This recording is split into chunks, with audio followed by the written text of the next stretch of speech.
ምንኖርበት በዚህ ዓለም አጭር ነው። አንዘጋጅ በከንቱ እንዳንያዝ። እነማን እንደተቀበሩ ከኛ በላይ ሀብታም፣ ባለጸጋ፣ ባለስልጣን፣ የተማሩ ወዘተርፈ የነበሩ ይውዛ ብንሄድ ብንጠራቸው አይሰሙም። አፈር ተጭኗቸዋል። እኛም ከሆነ ጊዜ በኋላ እንደዛ እንሆናለን። አቤት ሁሉም ኃላፊ ነው። ትዳሩም ኃላፊ ነው። ስልጣኑም ኃላፊ ነው። ብልጽግናው ሀብቱም ኃላፊ ነው። ውበቱም ኃላፊ ነው። ምቾቱም ኃላፊ ነው። ደስታውም ኃላፊ ነው። ሐዘኑም ኃላፊ ነው። ዓለሙኒ ኃላፊ ፍትወቱኒ ኃላፊ እስመ ኩሉ ኃላፊ ውእቱ። ወንድሞቼ ይህን ዓለም አትውደዱ። ለምን? ኃላፊ ጠፊ ነው። ዓለሙም ምኞቱም ኃላፊ ነው። ያልፋል። ምንም ያልፋል። ሁሉም ያልፋል። የማያልፍ ምንም ነገር የለው። እስኪ የማያልፍ ነገር አቃለ እንዲህ የምትለው ራስህ ታልፋለህ።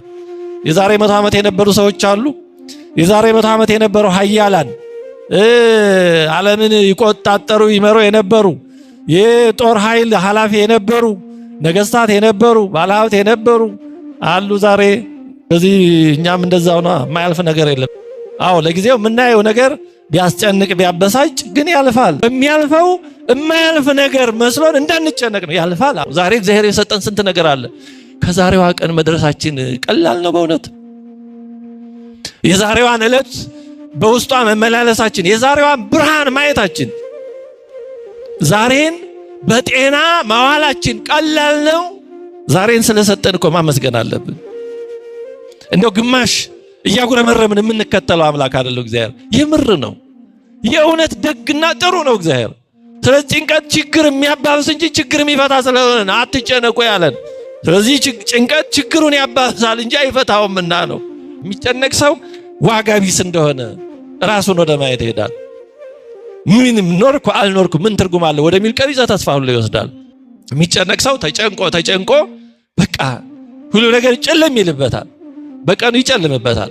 ራሳችን በራሳችን ላይ እንዲጨልም እናደርገው ጭንቀትን ከመጠን በላይ ከማብዛት ነው አንዱ።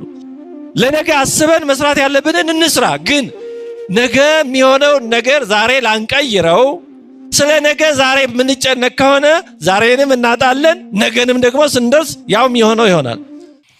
በስመ አብ ወወልድ ወመንፈስ ቅዱስ አሐዱ አምላክ አሜን። ሁላችሁም በእግዚአብሔር ስም እንዴት ዋላችሁ?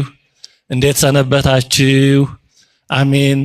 ሁሉ ነገር የሱ የሆነ ልዑለ ባህሪ እግዚአብሔር አምላካችን ከዚህ ዕለት ከዚህ ሰዓት እንድንደርስ የፈቀደልን ከዚህ ዕለት ከዚህ ሰዓት መድረስ ብቻ ሳይሆን ደግሞ ከሚወጣው ከሚወርደው በዙሪያችን በዓለሙ ካለው ለየት ብለን በምሕረት አደባባይ ዙሪያ ተሰባስበን እሱን በዝማሬ እንድናመሰግን ቃሉን እንድንማማር እንድንሰማ ሳይገባ